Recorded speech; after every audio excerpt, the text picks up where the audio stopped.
Así pasa. Perdón, hubo una fallita y me tuve que salir, pero ya. No se preocupe, doctora. Sí. Vámonos otra vez a pantallita.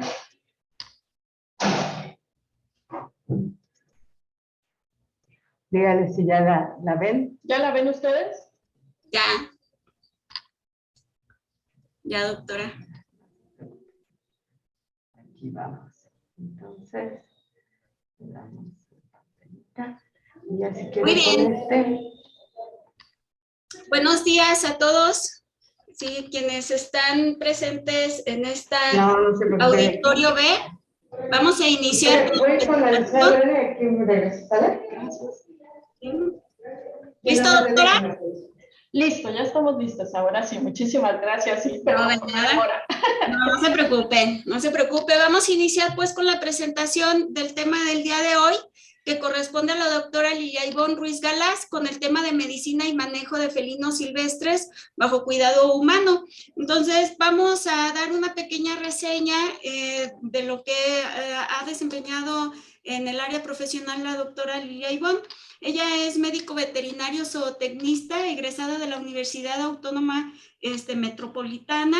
Ha realizado una estancia en el zoológico Gladys Porter Zoo en Brownsville, Texas. Además, ha impartido cursos y talleres relacionados con medicina y manejo de fauna silvestre. Dentro de su experiencia laboral, ella pues ha trabajado ampliamente en lo que es en el área de zoológicos, y entre ellos encontramos a Zoomat, en donde actualmente ahí se desempeña profesionalmente como curadora de nutrición y salud animal. También ha estado en Zovet ofreciendo el servicio de consultoría para fauna silvestre y educación continua en esta área. También ha estado en zoológicos de la Ciudad de México como director de del zoológico de San Juan de Aragón. Ha estado en Zoira como asesor técnico desde 2012 a 2017, ha estado en Zoo León como gerente de área técnica encargada de la salud y bienestar de la colección faunística del Zoológico de León. También tiene actividad en el área de docencia en la Universidad de Guanajuato, ¿sí? Ofreciendo las materias de fauna silvestre y animales de zoológico y medicina de fauna silvestre.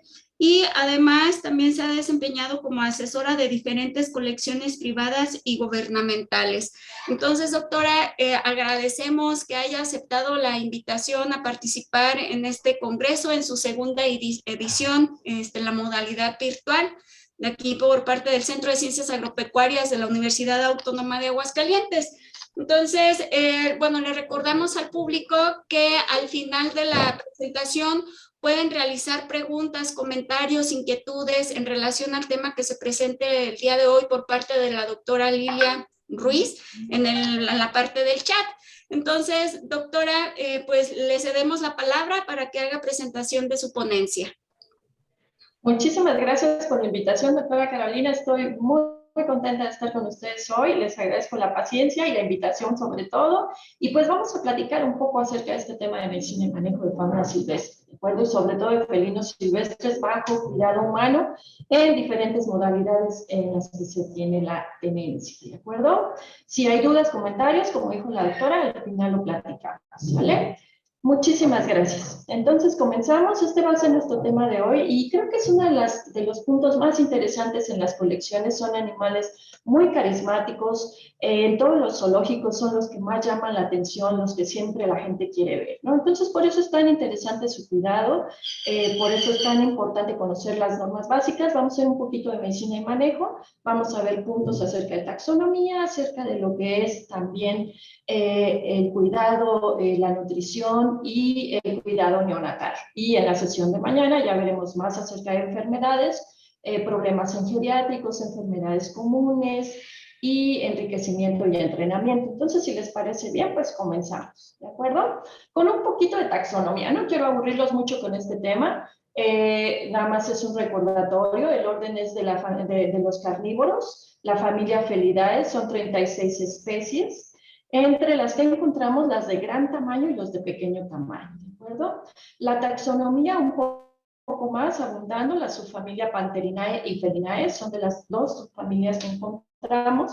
Panterinae se refiere básicamente a los géneros Pantera y Felinae a los felinos de pequeño tamaño, en términos coloquiales, aunque no siempre es así, ¿de acuerdo?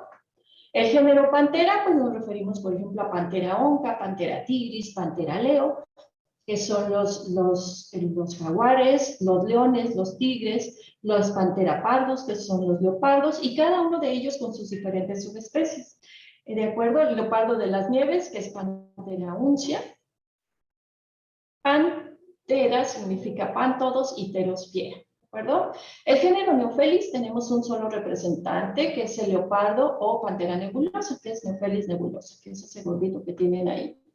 La subfamilia Felinae es todavía más amplia, incluyendo varios géneros. El género Felis como tal, el género Otocolobus, que es este gordito que vemos ahí, que es el manul o gato de palas.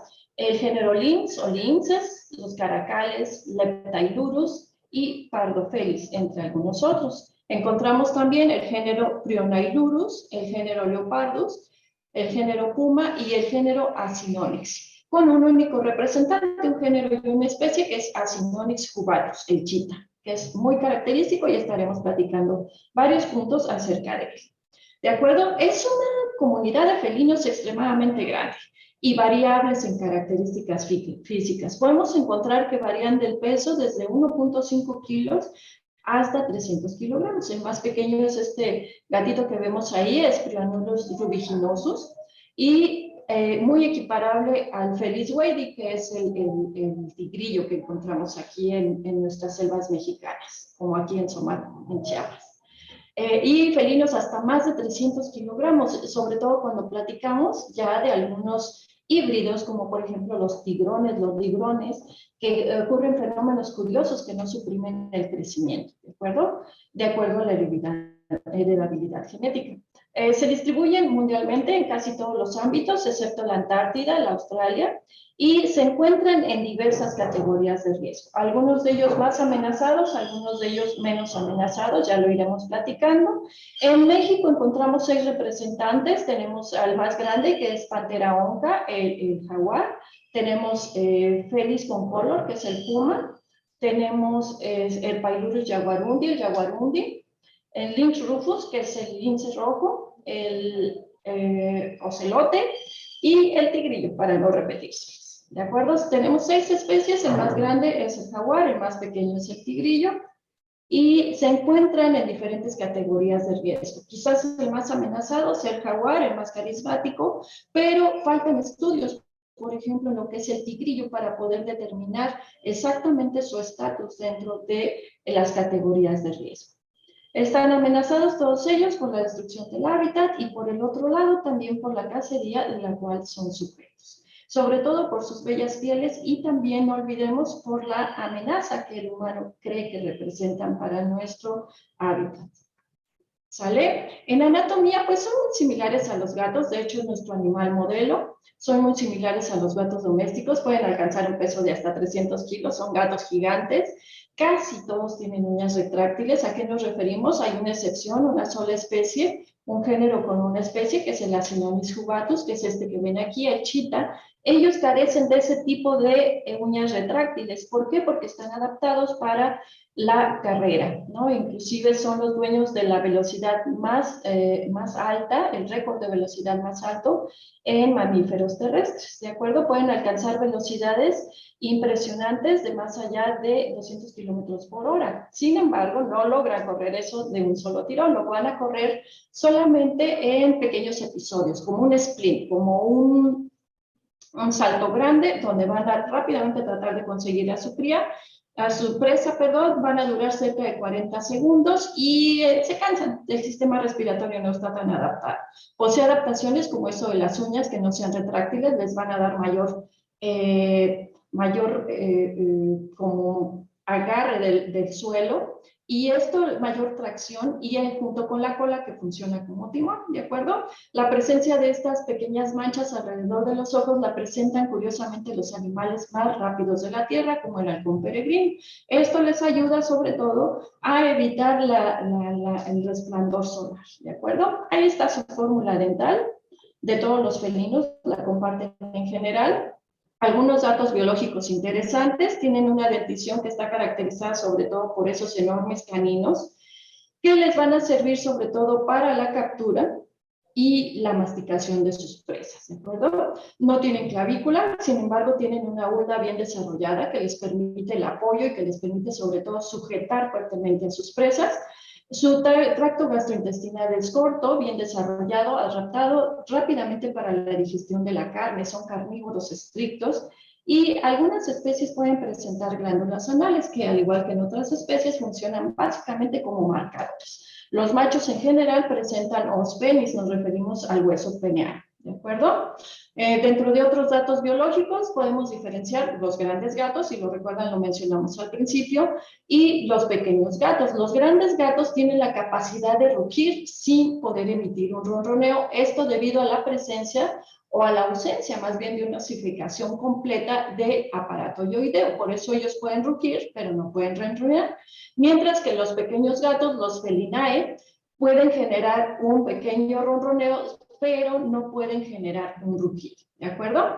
Y no necesariamente nos referimos a los pequeños gatos en cuestión de tamaño. Los chitas no son pequeños, pueden llegar a pesar hasta 70 kilos los machos y pertenecen a este grupo de gatos ronroneadores, ¿de acuerdo? A veces suele ser una complicación, quieres hacer una manipulación, son muy manejables, entonces cuando tiendes a estar con ellos tienden a ronronear y no te permiten auscultar el corazón ni siquiera los ruidos respiratorios, ¿sale? Entonces puede ser una complicación a veces tanta amistosidad.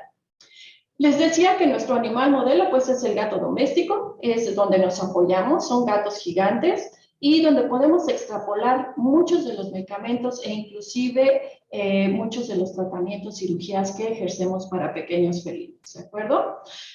Puntos interesantes en el manejo. Bueno, su alojamiento. Ellos son solitarios por norma general, a excepción de los leones, que son los más gregarios y suelen vivir en grupos familiares de gran tamaño. Son territoriales, eso sí, en todos lo comparten. Son buenos nadadores y trepadores. Eso de que los gatos le tienen miedo al agua no es cierto. Requieren un mínimo de 40 metros cuadrados por animal, más un 25% por individuo adicional. Esto es, entre comillas, digámoslo así, porque pueden requerir un espacio mucho mayor. Inclusive, por ejemplo, para grandes felinos, el manual de la ASA, que ya está diseñado para tigres, para leones, para jaguares, establece como media 140 metros cuadrados y de ahí el 25%. Se han hecho estudios y en todos los zoológicos acreditados por la ASA, que es lo que ellos manejan, que es la Asociación de Zoológicos y Acuarios, de la cual solamente hay 3 instituciones mexicanas que están agregadas a esta asociación, se manejan espacios mínimos de 900 metros para el determinado número de ejemplares. El Zoológico de Aragón, por ejemplo, tiene un espacio de 4 hectáreas para una población de 6 ejemplares. Entonces, si se fijan, son extremadamente variables y el espacio mínimo es donde suponemos que el animal se va a sentir más cómodo, ¿de acuerdo? Esto de acuerdo a los estándares de la ASA, como les comentaba, ese es el espacio mínimo. Hay que tener muy en cuenta a la hora de diseñar un recinto para felinos, para grandes felinos, para pequeños felinos, sus consideraciones biológicas, ¿no? Cómo se desenvuelven, qué tipo de hábitos tienen, si son corredores, si son trepadores, si no están tan capacitados para trepar. Siempre debe de incluirse este punto de vista, ¿de acuerdo? Siempre debe considerarse también que todas las instalaciones tengan la altura conveniente para el ejemplar y para el manejador. Antes se consideraban instalaciones muy pequeñas con puertas chiquititas que tenías que entrar casi gateando y eran muy complicados, ¿no? Era difícil hacer aseos, hacer limpiezas. Deben ser cuartos que estén bien adaptados porque también requerimos, aparte de un exhibidor, requerimos de cuartos donde ellos puedan dormitar durante la noche o dormir o descansar, ¿de acuerdo? Los cuartos de noche deben de tener como espacio mínimo 2.4 metros por 2.4 por 2.4, ¿de acuerdo? Generalmente, muy difícilmente vamos a poder encontrar esta asociación que ven ahí de muchos tigres. Bueno, esta es una instalación en un zoológico que surgió a partir de los animales rescatados de los circos.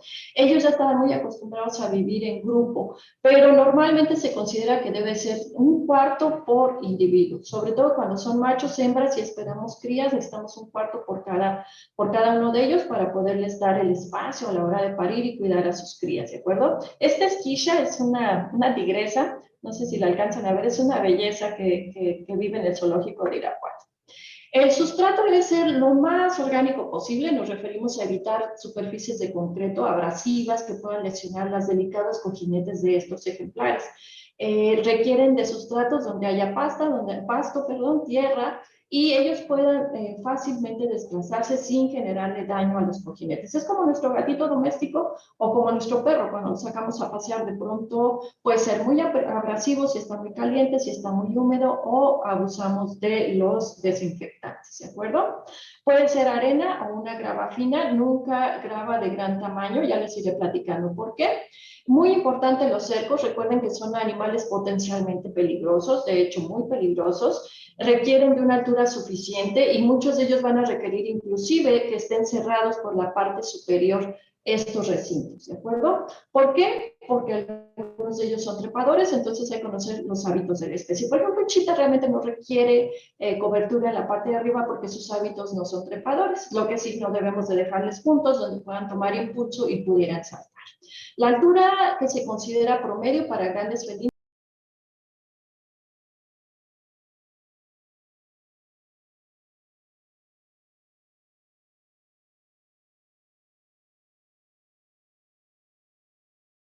decíamos que requieren de algún tipo de presa, ¿no? Inclusive carne de quino, comerían en vida libre, por ejemplo, a los antílopes es menor la cantidad de grasa. Y requieren también de algún tipo de alimento, se puede suministrar también carne de la parte de caballo, de carne de equino, se puede suministrar carne de res, inclusive carne de cerdo. En algunas colecciones se utiliza pollo, sin embargo el pollo es uno de los elementos más ricos en fósforo y bajos en calcio, que ya iremos platicando, que es muy importante mantener esta relación para mantener la salud de nuestros ejemplares, ¿sale? Requerían ellos en promedio de 80 a 90 kilocalorías por día por kilo, no piensen que por ejemplar. La media para un jaguar, por ejemplo, es de alrededor de 3,000 kilocalorías por día, ¿de acuerdo? Para que tengan en mente. Ay, ya no lo puedo cambiar. ¿Alguien sabe por qué no puedo cambiarlo?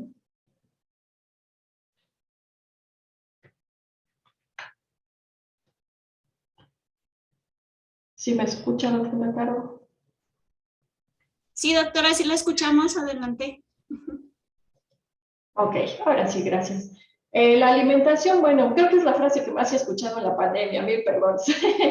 La alimentación, decíamos, presas completas como roedores también pueden ser aplicables, hay que adecuarlas a la especie, siempre cuidando el bienestar tanto de nuestro destinatario, que es el gran felino o el felino, como de los ejemplares que son ofrecidos, ¿de acuerdo? Es un punto controversial, a veces puede ser necesario, sobre todo para estimular cuestiones de reproducción, pero también recuerden que pues todo debe de ser con ética y bienestar para todos los ejemplares. Debe tenerse también mucho cuidado en cuanto a lo que se suministra, que sea de calidad apropiada, hacer monitoreo frecuente de cómo se encuentran en cuanto a parásitos esos ejemplares. Alguna vez nos tocó en una colección donde tenían chitas, solíamos tener coccidiosis todo el tiempo, hacíamos un muestreo mensual y salían positivos a coccidia. ¿Por qué creen que sea esto? Pues básicamente por las presas, se daba presa de conejo y el era presa completa, incluyendo piel y vísceras, y ya que revisamos las instalaciones, el conejo no estaba lo suficientemente aislado de otras especies, había otros tipos de aves y eso nos hacía que tuviéramos problemas con coccidiosis. Lo optamos entonces por darla en canal, ya no se daba como presa viva. Sin embargo, la presa viva ofrece beneficios muy importantes, como son la presencia de vísceras, el contenido de estas vísceras y la piel, que en un momento dado, y pelo, y inclusive plumas, que funcionan como parte de la fibra que ellos requieren para mantenerse y como fuente de algunos aminoácidos. ¿De acuerdo? Recuerden, muy importante cuando tengan grandes felinos, e inclusive en la consulta de pequeñas especies, cuando vemos gatitos, que ellos no pueden sintetizar varios elementos, sobre todo aminoácidos, entre ellos la taurina, que es indispensable para su funcionamiento, y si no la proveemos en cantidades suficientes puede generar problemas de corazón y problemas a nivel de visión, ¿de acuerdo? La arginina, metionina, cistina, que son otros de los aminoácidos que ellos no sintetizan, entonces necesitamos suministrarlos nosotros, ¿de acuerdo? Muy importante mantener la relación calcio-fósforo, lo que comentábamos al principio. A veces nos contentamos con darle pollo por el resto de su vida y duran en cautiverio hasta más de 20 años. Imagínense lo que puede pasar en los riñones, en los huesos, con una dieta que es tan alta en fósforo y baja en calcio. Muy importante siempre considerarlo. Problemas que pueden desprenderse: hiperparatiroidismo nutricional secundario, enfermedad metabólica ósea, problemas renales en animales ya geriátricos, ¿de acuerdo?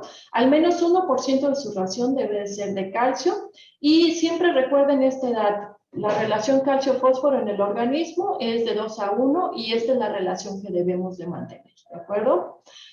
Muy importante, recuerden también que otros elementos que no van a encontrarse en sus dietas, sobre todo cuando son dietas magras o abundantes en tejidos solamente de carne y poca presencia de vísceras, vamos a tener dietas bajas en vitamina A, D y E, porque esos se encuentran en los tejidos adiposos y en las vísceras, y muchas veces inclusive damos el pollo sin ningún tipo de grasa para evitar que se vuelvan obesos, pero al mismo modo los estamos privando de algunos nutrientes importantes. Ya iremos platicando de algunos de los suplementos que podemos encontrar en el mercado, o inclusive de cómo podemos elaborarlos nosotros. Todos estos elementos deben ser suministrados en la dieta, ¿de acuerdo? Para que el ejemplar pueda gozar de una buena salud. ¿Sale? Algunas fuentes de calcio van a depender mucho del nivel de absorción. Quizás el más accesible para los felinos es el carbonato de calcio, que es de muy buena absorción. El gluconato de calcio, ahí está el porcentaje de calcio que contiene y que puede ser absorbido. El carbonato, si se fijan, tiene la mayor cantidad, el mayor porcentaje, y va a permitir que tengamos una buena relación. Casi siempre pensamos, cuando tenemos problemas nutricionales relacionados con el calcio, en que les falta, pero la verdad, recuerden que la enfermedad metabólica ósea tiene varias vertientes, la que platicábamos, el hiperparatiroidismo, la enfermedad metabólica ósea como tal, la resorción, y también podemos ocasionar, si hay un exceso, podemos ocasionar cierre prematuro de las fisis o de los cartílagos de crecimiento en animales muy jóvenes. Entonces, por eso es muy importante mantener un buen suplemento, pero nunca en exceso, ¿de acuerdo? ¿Cuánto le vamos a dar de comer a nuestros felinos? Esto es lo que siempre me preguntan cuando alguien va a iniciar con una colección, con una UMA en un zoológico, para poder hacer un cálculo. Realmente, en términos generales, podemos decir que para pequeños felinos alrededor del 4 al 8% de su peso vivo, y en felinos grandes pueden requerir cantidades tan pocas, parece poco, del 1.5 al 3% de su peso, pero consideren que algunos pueden llegar a pesar más de 300 kilos. ¿De acuerdo? En esto nos referimos a carne magra, no a la presencia de hueso o de vísceras o presas completas. ¿Por qué es importante que lo consideren? Porque si es del 3% de que esos 3 kilos de carne que le tocan por cada 100 kilos estamos dando más del 50% de hueso, podemos obtener un animal desnutrido a lo largo del tiempo, ¿de acuerdo? En animales jóvenes en crecimiento requieren hasta un 25% de su peso vivo, como término medio un 10%, y esto se va a repartir, y ahorita lo vamos a platicar cuando veamos lo que es crianza. Un problema muy importante que debemos de evitar, esta es Bagheera, es una leoparda, y generalmente la gente me decía, es que ya se le murió el leopardo. No, la verdad es que no está muerto, ese es como se pasaba. Ella pesaba 3 veces más de lo que debe de pesar un leopardo normalmente. Llegó para un programa reproductivo, era muy difícil que pudiera reproducirse, y por eso es tan importante cuidar el programa de ayuno. A los felinos en cautiverio, a los grandes felinos, no a los pequeños, se les da un periodo de ayuno. ¿Por qué esto? Bueno, básicamente para evitar estas consecuencias, ¿no? Vean a Bagheera, vean los enormes depósitos de grasa, alrededor de 3 veces su peso. Ella pesaba alrededor de 150 kilos, cuando debería de pesar 50 kilos una hembra de su especie. ¿De acuerdo? Entonces, recuerden, son grandes ayunadores en vida libre. Ellos tienden a no comer diario, no diariamente son tan exitosos y consiguen presas. Pueden soportar mejor que un gato doméstico el ayuno sin desarrollar problemas hepáticos, siempre y cuando este periodo no sea excesivo, pero sí pueden durar hasta 3 o 4 días. En vida de cautiverio o en cuidado humano, nunca los vamos a dejar con esos periodos de ayuno tan prolongados, pero tampoco podemos alimentar diariamente. Hay 2 opciones: damos un día de ayuno o damos un poco de reducción en la dieta diaria a fin de evitar estos problemas de obesidad. Estos problemas conllevan muchas situaciones importantes, sobre todo relacionadas con problemas articulares, problemas metabólicos a nivel de hígado, problemas cardíacos. Imagínense andar cargando 2 veces su peso vivo, bueno, es bastante importante. Ella cuando caminaba, de hecho, su gran ejercicio que hacía diariamente era hacerme así, con los bigotes, y eso era todo lo que hacía. Difícilmente se levantaba, se iba por comida, tuvimos que bajarla de peso, y este ejemplar eventualmente sí logró recuperarse, pero nunca queremos llegar a este punto, ¿de acuerdo? Entonces tengan mucho cuidado. Recuerden que aparte de los aminoácidos básicos que ya habíamos comentado, como la taurina, requieren otros elementos como la niacina, la vitamina D, la vitamina A, que tenemos que dársela ya preformada porque ellos no pueden sintetizarla por sí solos. Y estas son las grandes deficiencias que muchas veces nos vamos a encontrar. ¿De acuerdo? Entonces, si no pueden suministrarla, es tan fácil como dar 500 gramos de hígado por ejemplar de peso, alrededor de 100 kilos por semana, pero a veces no se cumple, entonces tenemos que darla o inyectarla o suplementarla vía oral. ¿De acuerdo? Vamos rápidamente a lo que es la reproducción en estos ejemplares. La gran mayoría son ovuladores inducidos, aunque eventualmente hay reportes de que pueden comportarse como ovuladores espontáneos, sobre todo en leones que, recuerden que decíamos al principio, son animales de naturaleza social. Hay una especie de sincronizaciones en estas hembras y se ha evidenciado en algunos estudios que se han hecho donde se han encontrado en hembras el tracto reproductor a la hora de la necropsia se encuentran cuerpos lúteos que se formaron sin que hubiera un estímulo con un macho previamente, ¿de acuerdo? Recuerden, el tipo de placentación es zonal, igual que en los otros felinos. El periodo de gestación es muy variable, por ejemplo, un ocelote puede durar alrededor de 78 días, mientras que la mayoría de los grandes felinos, hablamos de pantera onca, pantera tigris, pantera leo, que son los leones, los tigres, los jaguares, duran alrededor de 100 días, de entre 100 a 110 días de gestación, ¿de acuerdo? Entonces va a ser muy variable, y mientras que nuestros gatitos domésticos, pues alrededor de 60 días, ¿vale? Los programas de reproducción encaminados a felinos van en 2 vertientes. La primera, la reproducción asistida, sobre todo en especies que no se reproducen fácilmente en cautiverio, como los chitas, por ejemplo, que son bastante difíciles de reproducir, tienen requerimientos medioambientales importantes relacionados también al comportamiento. Ellos viven en aislamiento, no les gusta estar en parejas, entonces si están toda la vida juntos se habitúan y eso evita que haya reproducción, mientras que los leones no tienen ningún problema, ellos se reproducen perfectamente. Chéquense aquí, esto fueron 2 camadas, si la alcanzan a ver, son bastante prolíficos. Entonces la segunda vertiente, aparte de la reproducción asistida, es tratar de lograr la contracepción en especies que están sobre representadas, ¿de acuerdo? ¿Cómo logramos la contracepción? Bueno, pues hay varias técnicas, hay hormonales, hay algunas quirúrgicas, al igual que en otras especies, pero recuerden que de los leones, por ejemplo, no podemos hacer una castración, tenemos que hacer una vasectomía. ¿Qué pasa si hacemos una orquiectomía? ¿Qué va a pasar con ese ejemplar? Pues recuerden que los caracteres sexuales secundarios dependen de la testosterona que se está generando en esas gónadas. Si las quitamos, va a haber pérdida de la melena y quedan ejemplares medios extraños. Entonces podemos hacerlo en hembras o podemos hacer una vasectomía o controles hormonales, por ejemplo, a través del acetato de melengestrol, que son unos implantes más o menos de este tamaño, se ponen vía subcutánea, se suturan y quedan por 2 años, y esto nos permite que una vez que queramos reiniciar el programa de reproducción, se retiren o se reimplanten una nueva, ¿de acuerdo? Aquí está rápidamente, es Diana, es una tigresa del zoológico de Irapuato, buenísima porque me dejó ver todo el parto, aunque no lo crean en todos los años que llevo en esto, fue la primera vez que vi un parto completo. Normalmente se estresan, no les gusta que esté uno ahí presente, ella me permitió ver todo ese parto, fueron 3 crías, inclusive tuvimos que hacer crianza de uno, un ejemplar muy dócil y muy acostumbrado al manejo. Ahí están sus críos, véala. Parte del cuidado que tenemos que darle a nuestros ejemplares, pues es el cuidado preparto, considerar que tenga todo su requerimiento energético y de proteína cubierto para evitar problemas nutricionales e inclusive desnutrición de las crías a la hora de nacer. Problema grave relacionado en los cachorros, relacionado a deficiencia de vitamina A durante la gestación. Si la madre ingiere pequeñas cantidades o poca o nula cantidad de vitamina A, suelen desarrollar problemas de lo que se llama cachorro mirador de estrellas, ¿de acuerdo? Esto tiene que ver con una deficiencia y ocasiona problemas a nivel cerebelo que se representan como signos vestibulares, que también ya lo vamos a platicar más adelante, ¿de acuerdo?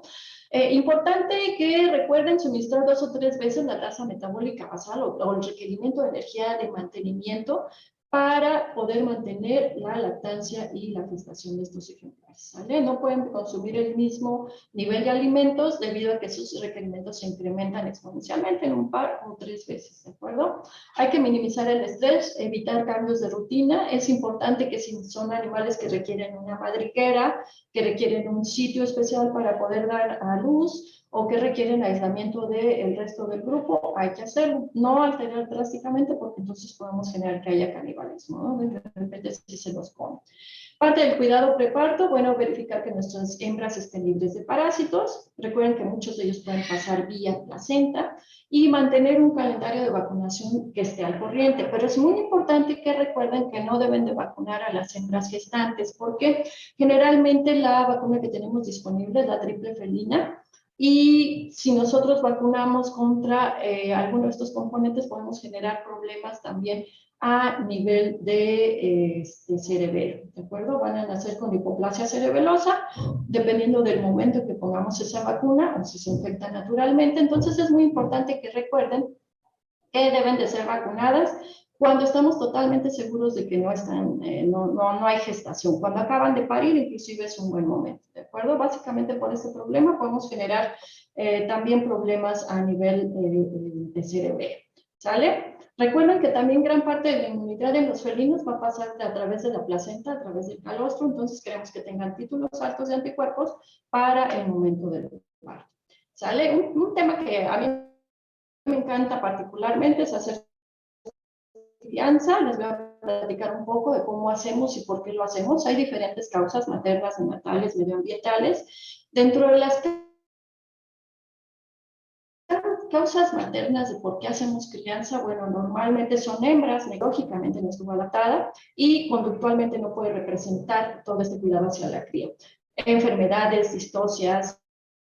En el momento evidentemente no es un felino, es una hiena rayada, quise ponérselas como ejemplo. Es un ejemplo de una cesárea en un ejemplar que no pudo parir por sí sola, las crías eran bastante grandes, entonces tuvimos que hacerle una cesárea. Evidentemente ya no pudo hacerse cargo de su cachorro y tuvimos que hacer una crianza artificial. Eventualmente en felinos también podemos llegar a hacer este tipo de cirugías y tenemos que hacernos cargo de la cría, ¿de acuerdo? Falta de secreción láctea, sí pasan, de repente puede haber agalactia por alguna razón, sobre todo estrés o falta de nutrientes. Canibalismo, hay hembras que no están acostumbradas a hacer una crianza exitosa y generalmente se los comen. Y hembras primerizas que muchas veces se asustan precisamente por este evento. Dentro de las causas neonatales, bueno, tenemos cachorros que nacen con alguna patología, inclusive problemas congénitos, que han sido heridos, que han sido agredidos por congéneres que han sido expuestos a lo que son las cuestiones medioambientales, por ejemplo, mucho frío, humedad. Recuerden que ellos nacen ciegos, sordos, sí tienen pelo, pero no están listos para encarar el medio ambiente, como las hienas, que ya sí pueden, ¿de acuerdo? Causas medioambientales, lo que decíamos, temperatura, cambios drásticos en temperatura, exceso de humedad, que haya llovido mucho, que haga mucho frío, alguna amenaza por parte de congéneres, no estuvimos listos y no dejamos a la hembra en un sitio de resguardo y quedó con los congéneres y hay riesgo de agresión. Y inclusive hay ejemplares que se crían a mano como embajadores de su especie, ¿no? Por ejemplo, en el zoológico de San Diego de repente te encuentras un chita que va paseando con un perro y es un embajador para la conservación, es para hacer conciencia, es una especie de contacto protegido y esto permite que tú tengas una sensibilidad hacia la especie. Cada vez se hace menos esto, a veces se hace básicamente por cuestiones de educación, pero realmente siempre tenemos que considerar el bienestar, ya sea conductual y físico de nuestro ejemplar. Esta es Diva, es una leona que van a ver mucho en esta presentación, me tocó criarla y fue todo un reto.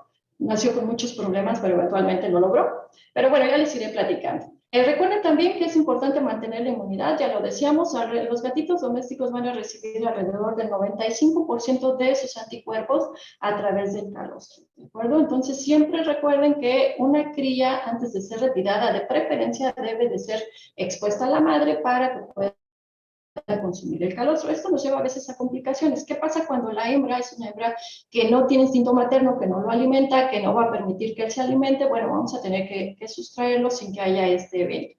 Si es factible, tenemos que suministrar suero de algún felino. ¿Cómo se obtiene esto? Pues colectamos una muestra de sangre de un felino, de preferencia de su especie, y se centrifuga el sobrenadante que queda, el plasma, se lo vamos a inyectar vía subcutánea, alrededor de 150 mililitros por kilogramo de peso, durante las primeras horas de edad. Si es factible, pues se puede conseguir calostro, aunque no es muy productivo. Las hembras no dan grandes cantidades, aunque podamos sedarlas. No es factible ordeñarlas y por el otro lado no producen grandes cantidades, ¿de acuerdo? ¿Cuándo decidimos intervenir? ¿Cuándo vamos a decidir si hacemos una crianza artificial o no? Recuerden que lo que queremos siempre es que estos ejemplares puedan adquirir la conducta materna y el cuidado por parte de ella.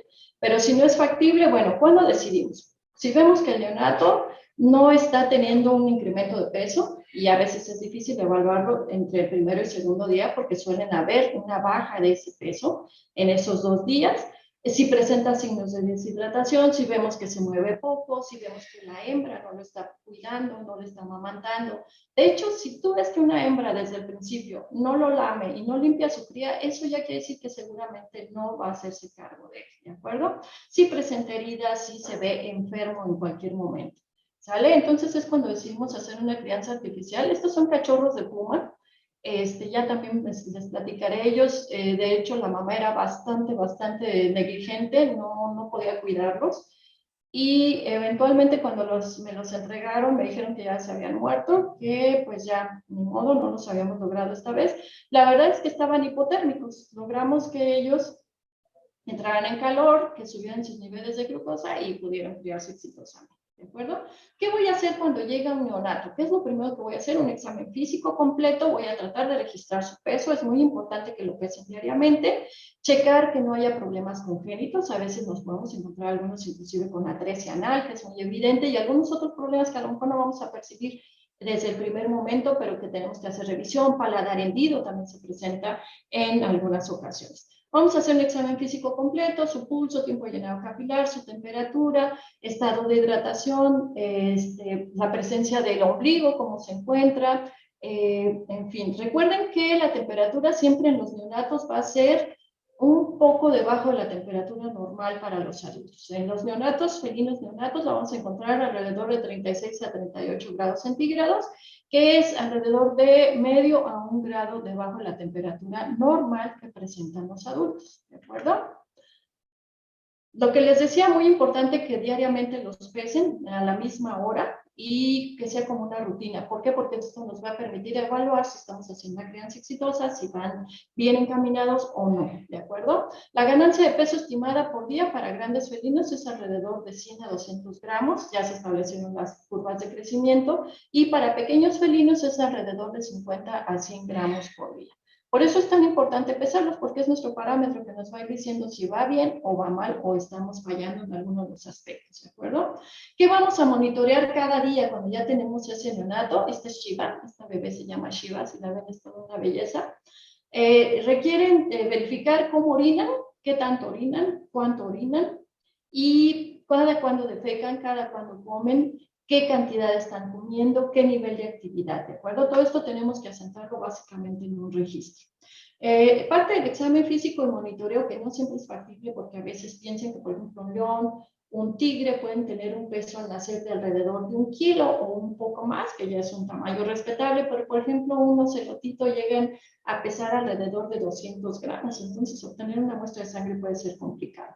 Si se puede hacer, bueno, pues conseguirla, igual que lo conseguiríamos en un gato, obtener una muestra y procesarla para ver cómo se encuentran, una biometría y química sanguínea, ¿de acuerdo? Diariamente debe llevarse un registro de datos, lo que les comentaba, apuntar qué tipo de fórmula está recibiendo, a qué frecuencia, qué cantidad, qué contenido calórico le estamos aportando. Vemos la frecuencia en la micción y en la defecación, cómo es la consistencia, si defeca normal, si es sólido, si es aguado, cada vez que lo hacen, en qué nivel de actividad y sus observaciones. Esto es muy importante porque si no lo registran no vamos a tener parámetros en donde apoyarnos, ¿sale? ¿Cuáles son las necesidades básicas de un recién nacido? Ya lo tengo conmigo, ya lo revisé, es un neonato sano. ¿Cuáles son sus necesidades básicas? Bueno, pues vamos a platicar de algunas de ellas, como es el alojamiento y la alimentación, ¿de acuerdo? Parte del alojamiento, pues es la temperatura. La temperatura es alrededor de 29 a 32 grados. Y consideren que dentro de ese primer mes tenemos que irla reduciendo de manera gradual hasta que lleguen a poder estar a una temperatura de 21 a 23 grados centígrados y posteriormente a la temperatura ambiente. ¿De acuerdo? ¿Cómo podemos suministrar esa temperatura? Bueno, pues hay muchas opciones. Si son fresas, pues con una incubadora. Si no son fresas, pues pueden conseguir diferentes tipos de calentadores. No son muy recomendables. Los de gas generalmente no funcionan. Tienden a calentar el ambiente, pero no calientan a la cría. Y desecan, van a mantener secas sus mucosas. Por el otro lado, requerimos un calor constante. Entonces, una buena opción puede ser a través de colchones térmicos. Normalmente usamos este tipo de colchones que tienen, si lo alcanzan a ver, si tienen ahí un termostato que nos permite mantener una temperatura constante. Una regla básica es si ustedes lo soportan, el crío lo va a soportar también fácilmente. Y pueden utilizar diferentes tipos de contenedores, ¿no? Inclusive hay quien usa contenedores plásticos, contenedores de cartón, hay diferentes materiales. La idea es mantener un espacio que sea totalmente limpio, que pueda regularse la temperatura, de preferencia pues una incubadora, esa sería la opción ideal, ¿de acuerdo? Algunas opciones cuando de veras no tienen algún recurso rápido, pueden utilizar botellas de agua caliente y suministrarlo. Focos, tengan mucha precaución porque en un momento dado pueden generar quemaduras a nivel de los ojos de estas criaturas. Recuerden que muchos de ellos los tienen abiertos, pero todavía no ven, entonces no regulan mucho, podemos generarle lesiones importantes. Y la temperatura no se puede graduar. Entonces, bueno, depende de dónde los tengan, de la institución donde los tengan, o inclusive un gatito doméstico les puede servir como rescate. Bueno, pues saber que les pueden poner botellas de agua caliente, un bate con agua caliente, de estas botellitas, de estas bolsitas con semillas también pueden funcionar, pero recuerden que si va a ser una crianza es alrededor de 30 días donde tienen que mantenerlo. Entonces puede ser muy complicado. Los colchones térmicos funcionan bien e inclusive las incubadoras pues son la opción ideal. ¿Sale? Requerimos de un sustrato que nos permita mantenerlos limpios, secos y que den la suficiente tracción para que ellos se puedan apoyar, ¿de acuerdo? Este es el peor sustrato que podemos tener, no es nada recomendable, solamente cuando lleguen, pero no es recomendable. Ellos tienden a succionar las superficies y esto podría inducirles problemas de diarreas, ¿de acuerdo? Normalmente utilizamos cobijas, yo utilizo más bien sábanas desechables de las que se utilizan para humanos. Son relativamente baratas, son desechables y nos permiten rápidamente retirarlas y tener una seca y sin tener que estar lavando un sinfín de cobijas que a veces cuando el clima no lo permite o no tienes una lavadora cerca puede ser muy complicado. Entonces considérenlo, puede ser una buena opción, son muy baratas, duran bastante y lo malo es que, bueno, pues tenemos que reducir la contaminación al medio ambiente, recuerden. También, ¿qué pasa si no doy un buen sustrato? Vean este tipo de lesiones. Este cachorro fue alojado en un sitio demasiado húmedo, con un piso de este tipo, donde no podíamos permitir que hubiera suficiente aireación para sus patitas. Había demasiado contacto con la humedad, demasiado contacto con algunos limpiadores, y este es el tipo de lesiones. Recuerden que es una parte muy sensible para los felinos y podemos generarles problemas importantes. Ya verán, eso se le llama pododermatitis, ya verán por ahí otra foto peor. Muy importante que algunos neonatos tienden a succionar material de la cama, por lo que decíamos que eviten materiales que puedan ser ingeridos, como por ejemplo la serrina, el periódico, que pueden ocasionarles obstrucciones, diarreas, en fin. ¿De acuerdo? Algunos cachorros, estos no son felinos, son licaones, son cachorros de licaones, tienden a succionarse entre sí. Aunque hayan comido bien, esto satisface su instinto de succión. Ellos se quieren mantener succionando, que es lo que harían con la madre. ¿Qué pasa cuando se desarrolla esto? Podemos tener lesiones importantes.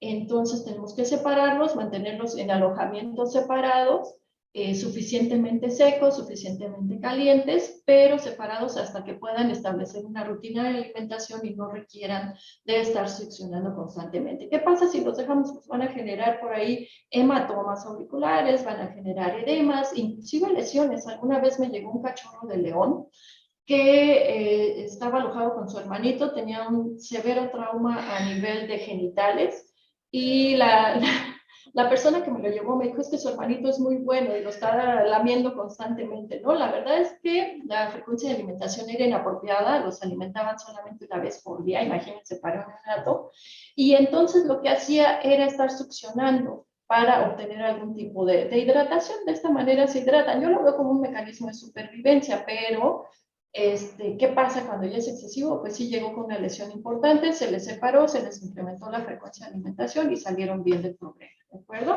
Muy importante la higiene antes de manejar una cría. Es un bebé como tal, requiere de todo el cuidado, todo lo que utilicemos para el cuidado de estos ejemplares debe estar totalmente limpio, inclusive esterilizado, debe estar destinado exclusivamente a estos ejemplares y debe de utilizarse ropa y guantes en especial para el manejo de ellos. ¿De acuerdo? ¿Por qué hacerlo así? Porque podemos contagiar de diferentes tipos de enfermedades, podemos funcionar como vectores y, bueno, también por la propia higiene. ¿Sale? Todo el equipo debe estar totalmente limpio, se lava con agua caliente, con jabón, si tienen la oportunidad de desinfectarlo es ideal, si no se tiene, pues con el hecho de que esté bien lavado, que esté suficientemente seco. Muy importante que utilicen agua purificada, no se vale utilizar agua de garrafón, agua de la llave, perdón. Y muy importante también que tengan cuidado a la hora de preparar la fórmula. ¿Qué pasa? Normalmente nosotros preparamos un biberón, ponemos el agua y agregamos la fórmula.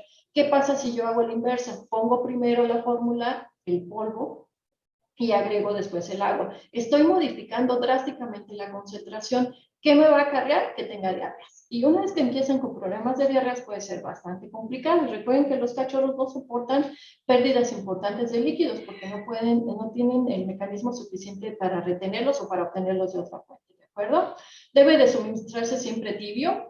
Por ahí conocí gente que me decía, es que a las 4 de la mañana no me quiero parar a dárselos tibio, pues lo siento, es parte del proceso, tenemos que dárselo caliente, tibiecito, que no los queme, y limitar el número de criadores o de cuidadores. ¿Por qué? Porque cada quien lo va a hacer a su manera, lo va a hacer de forma diferente. Si hay demasiada gente involucrada, hay demasiadas rutinas y el cachorro puede sufrir algunas complicaciones, ¿de acuerdo? Ahora sí la parte interesante, ¿qué les voy a dar de comer?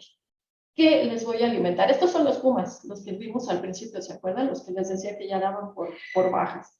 ¿Con qué frecuencia les voy a dar de comer? Bueno, es muy importante que calculen el requerimiento de energía basal. ¿Cómo lo calculamos? Bueno, pues existe una constante que es 70 para mamíferos, varía de acuerdo a la especie. Para mamíferos placentados es de 70. Lo vamos a multiplicar por el peso corporal elevado a la 0.75, que es esta fórmula que tenemos aquí. Y esto nos va a dar las kilocalorías que requiere nuestro neonato por día, ¿de acuerdo? Estos requerimientos los vamos a incrementar de 3 a 4 veces. Este es solamente para mantenerse vivo, ¿de acuerdo? Pero lo queremos que crezca, entonces lo podemos multiplicar de 3 a 4 veces esta tasa o esta cantidad de calorías que nos salieron para saber nuestro requerimiento por día. ¿De acuerdo? Recuerden que cachorros enfermos que han estado sujetos a temperaturas extremas, demasiado bajas, que han tenido hipotermia, que han estado con algún proceso de enfermedad como diarreas, neumonías, van a requerir un poco más de energía, ¿de acuerdo?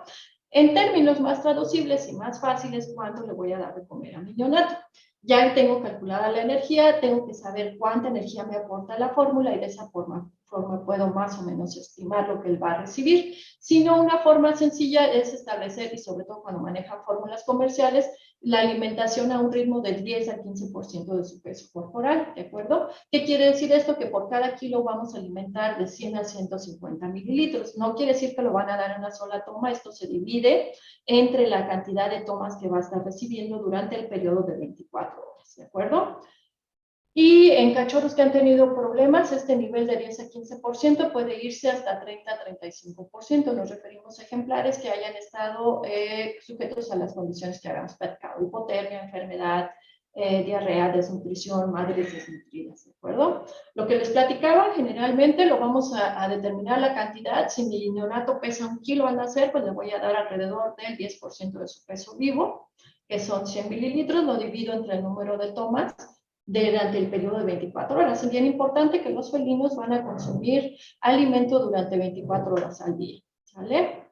Nunca ofrezcan biberón. Casi siempre me toca que cuando llego a ver un neonato, lo primero que hace la gente es ofrecerle biberón. ¿Por qué?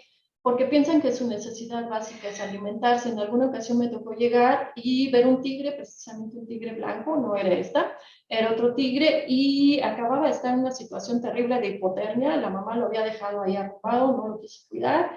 Estaba bastante frío, había llovido, estaba húmedo, y lo primero que hicieron fue ofrecerle un biberón. Afortunadamente no lo recibió.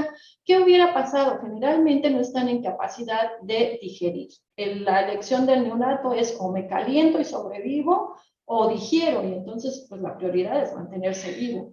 Entonces esa leche tiende a fermentar y nos va a ocasionar problemas importantes, diarreas y constipaciones, en fin. Lo primero es calentar a neonatos, resolver la situación de hipoglucemia y de hipotermia.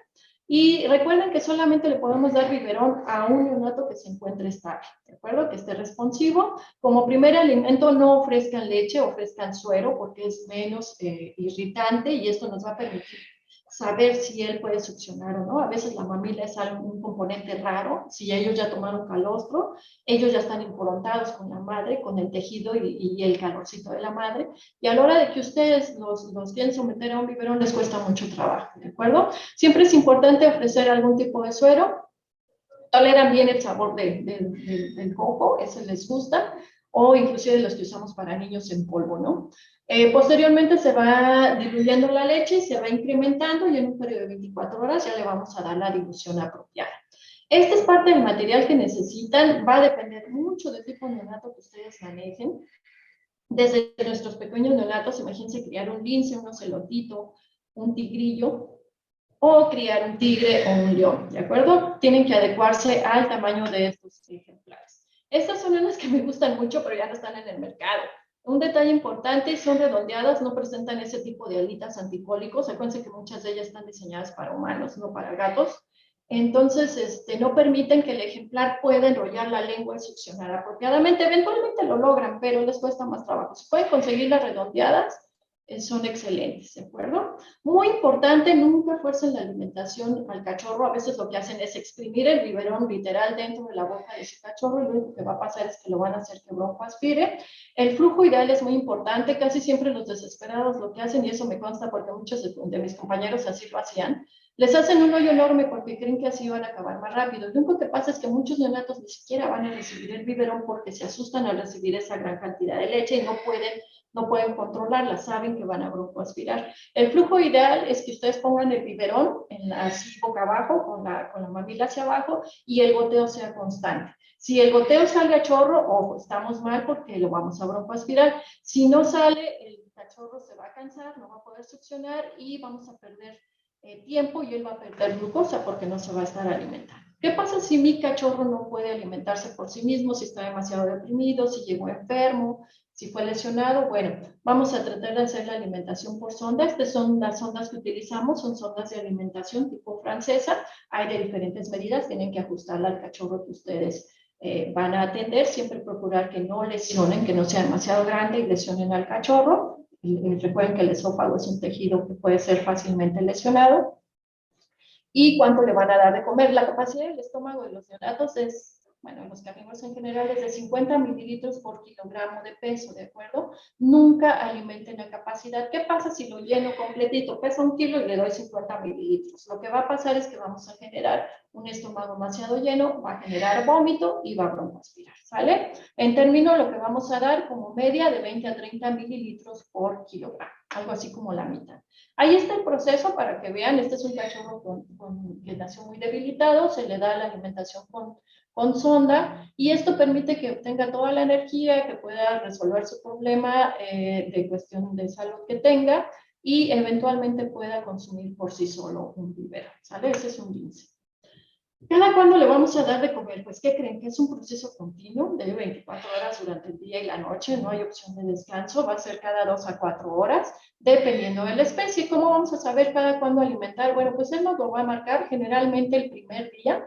Van a comer tan frecuente como cada hora, porque sería la forma en que ellos establecerían la lactancia con su madre, ¿de acuerdo? Muy importante, ofrecer pequeñas cantidades para evitar timpanismo, evitar estreñimiento y evitar también que el cachorro esté chupeteando o chupando o succionando a cualquiera de sus compañeros. Evidentemente este no es un cachorro de felinos, este es un lemur, se llamaba Rupertita y fue criada a mano porque la madre no la tiró y los demás ejemplares la lesionaron, entonces fue criada a mano. Cuando llegó era la mitad de ese tamaño. Y lo que hacíamos era darle por goteo, ni siquiera la mamila le cambia en la boca, entonces imagínense, ya sí vamos a encontrar muchos felinos, ¿de acuerdo? Muy importante no sobrealimentar. Los leones y los tigres tienden a ser glotones, pueden consumir toda la comida que les den, y no deben de hacerlo, ¿de acuerdo? No deben de sobrealimentar. ¿Qué pasa si yo sobrealimento? Voy a ocasionar que haya una alta ingesta de proteínas, puede ocasionar inclusive problemas renales, que haya acumulación de fluidos, que tengan malestar y acumulen también muchos gases, que estén distendidos, e inclusive puede ocasionar que haya distensión intestinal y sobrecrecimiento bacteriano. Entonces, recuérdenlo, nunca sobrealimenten. Aunque se queden con ganas, que ustedes lo vean que hay, pobrecito. Este Shiva, ¿se acuerdan que les platicaba? Esta es parte de su estómago. Tomamos una radiografía porque tenía un estómago enorme. Pensábamos que era un problema de ruptura, inclusive del estómago, que había tenido un problema por ahí. Y la verdad, lo único que tenía era una sobredistensión. Ella tenía muchos problemas, nació con síndrome del cachorro mirador de estrellas. Y si se fijan, vimos esto y dijimos, no, bueno, el líquido está saliendo por toda la cavidad. No, esto era solamente el estómago, era una súper dilatación gástrica. Entonces, no lo hagan, no sobrealimenten. Ella no fue sobrealimentada, tenía muchos problemas relacionados, pero así es como verían un cachorro, ¿de acuerdo? Disculpe, doctora, 5 minutitos para terminar la presentación y continuamos el día de mañana. Perfecto, ya casi acabamos. Sí, Justo okay, vamos gracias. a terminar. Muy bien, gracias. Muy importante que consideren la posición a la hora de suministrar el alimento, que sea lo más parecido a lo natural, a la forma en que ellos se amamantarían en la naturaleza. ¿Por qué? Porque casi siempre nuestro instinto como humanos es agarrarlos a todos como bebés y hacerlos que broncoaspiren. Entonces, respeten la posición, chéquense cómo está siendo alimentado este cachorro sobre su parte externa, ¿sale? Sobre su esternón. ¿Qué pasa si se les va la leche? Pues rápidamente hacemos una pequeña maniobra, lo colocamos en nuestra mano, sujetamos la cabeza, hacemos sacudidas gentiles, leves, sin lesionar la cabeza o las vértebras cervicales. ¿Qué tipo de leche les vamos a dar? Bueno, pues vamos a tratar de que sea la leche más parecida a lo que ellos requieren o que la hembra podría suministrar en la naturaleza. ¿Cómo vamos a saber si está funcionando? Pues la respuesta nos la va a dar el neonato, si está creciendo, si está comiendo bien, si está activo, si defeca bien, si es un cachorro que duerme bien, quiere decir que vamos por buen camino. Algunas de las fórmulas que tenemos disponibles, KMR, que es la que más me gusta para crianza de felinos, y Esvila, que también lo utilizamos para crianza de felinos, aunque este es para perros. Algunas otras en el mercado, Royal Canin, esta se llama Zoologic, pero no la conseguimos mucho en México y es bastante cara. Esta viene como en diferentes fracciones y entonces la vamos agregando. Esta viene grasa, esta me aporta energía, esta me aporta proteína y hacemos un compuesto y sirve para diferentes especies. Las dos que sí tenemos disponibles, pero no son nada baratas, KMR y Esvilac. KMR está indicada para gatos, pero Esvilac funciona mejor para grandes felinos. ¿Por qué? Porque contiene mayor grasa y menos cantidad de carbohidratos y les funciona mejor.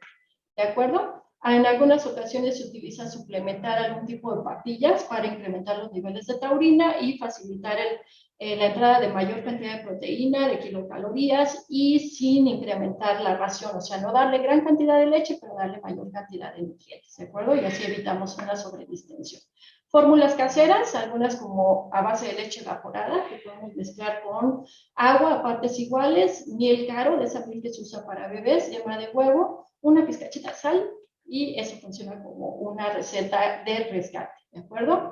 Leches deslactosadas también funcionan bien para grandes felinos. Bien importante cuando hagan crianza de felinos, siempre estimular a la cría para defecar y orinar. Esto lo hace la madre normalmente y esto lo tenemos que replicar nosotros. Nosotros podemos utilizar una gasita húmeda o un algodoncito húmedo tibio para estimular la micción y la defecación, ¿de acuerdo? Si no lo hacemos, el cachorro va a tener problemas porque no lo hace por sí solo hasta alrededor de 1 o 2 meses, ¿de acuerdo? Entonces tiene que ser un masaje gentil en la región perianal. Se va a hacer después de cada comida. ¿Qué pasa si no lo hago? Pues puedo tener inclusive una obstrucción o un cachorro con una torsión o inclusive una intususcepción. ¿Sale? Inclusive para crianza se utilizan madres sustitutas, algunas perras o gatas con muy amplio sentido materno. Algunos de los materiales que utilizamos para crianza, nuestras incubadoras, biberones, básculas, pero el ingrediente más importante es sobre todo paciencia, la perseverancia y un gran cúmulo de voluntad. Recuerden que es una tarea de más de 24 horas. Algunas de las complicaciones que podemos tener frecuentemente, diarreas, infecciones respiratorias, hipotermia, que es muy común que así lleguen con nosotros, hipoglucemia, que va siempre unido, onfalitis, que son las infecciones en el ombligo, deshidratación y deficiencias nutricionales. ¿De acuerdo? Diarrea, pues muchas veces, aunque no lo crean, la causa más común, aparte de la contaminación y el mal lavado de los insumos o instrumentos que utilizamos, va a estar relacionada a una mala preparación de la leche. Inclusive si ustedes la preparan, como decíamos al principio, primero la parte sólida y luego el agua, van a generar diferencias en la concentración. Inclusive el hecho de que dejen grumos, que no la disuelvan perfectamente, va a modificar la concentración de la leche y puede generar diarreas. Detalles tan pequeños, pero tenemos que ser muy cuidadosos para evitarlos, ¿de acuerdo? Leches inapropiadas para la especie, que estamos utilizando otro tipo de sustituto que no sea apropiado, la presencia de grumos, la concentración de esa leche, cambios bruscos en la dieta. A mí me decían que les daba pánico cambiar una leche a otra. La verdad es que se puede hacer siempre y cuando este sea gradual. El tratamiento pues es básicamente hidratar, hacer un cultivo fecal lo más rápido posible. En los neonatos, mientras más rápido actuemos, más rápidamente podemos solucionarlo, y dar la antibioterapia apropiada si es que se requiere. El uso de probióticos es muy importante. Esta es una marca que se llama Benevac y funciona muy bien, pero hay otras en el mercado, inclusive Proplan, y pueden dárselas a sus neonatos si funciona bien antes de intentar cualquier antibioterapia. ¿De acuerdo? ¿Por qué es tan importante? Porque restauramos la microbiota bacteriana y arreglamos esa disbiosis que en un momento se pudo haber generado. ¿Sale? Hipoglucemia y deshidratación, les decía que son dos condiciones que generalmente nos va a tocar ver en los neonatos. Casi siempre nos van a llegar con uno de estos factores y uno puede conducir al otro. Animales que presentan pobre reflejo de succión, a veces el termómetro ni siquiera nos marca. Recuerden que su temperatura sí es baja, pero no tan baja. Van a requerir de terapia de calor, primero calentarlo, darle electrolitos, inclusive una inyección subcutánea de glucosa al 2.5%, porque es la única vía que tenemos disponible. Si pueden canalizarlo, canalícenlo. Y básicamente generar que entre en un estado de calor. ¿Cómo podemos hacerlo? Ya no estamos yendo de deficiencias. Bueno, ya casi para terminar, ¿cómo podemos calentar ese neonato? ¿Cómo elevamos la temperatura? Una forma bien fácil es meterlo en una bolsa de plástico, obviamente la cabeza no. Nos sumergimos en una cubeta con agua a temperatura alrededor de 37 grados, que ustedes la soporten perfectamente, y esto la van recambiando hasta que el neonato empiece a tener un nivel de actividad apropiado. Recuerden que en este momento no es lo más importante o la prioridad alimentar. Lo importante ahorita es calentarlo y elevar los niveles de glucosa de manera indirecta, no necesariamente dárselo a través de leche. Si le damos leche, va a fermentar y vamos a tener ya un neonato hipotérmico, hipoglucémico y con un problema bacteriano desarrollándose en su estómago. ¿De acuerdo? ¿Hasta ahí, doctora? ¿A dónde llegamos? Yo creo que hasta aquí, doctora. ¿Sí? Porque ahorita va a empezar otra plática, entonces para que no se vayan a empalmar. Pero de todas formas está muy interesante toda la información que nos ha presentado, el manejo, crianza, alimentación, muchos aspectos que en realidad pues dentro de la formación académica no se alcanza a ver todo esto, y yo sé que este conocimiento es en base a la experiencia y eso es lo que tiene un gran valor.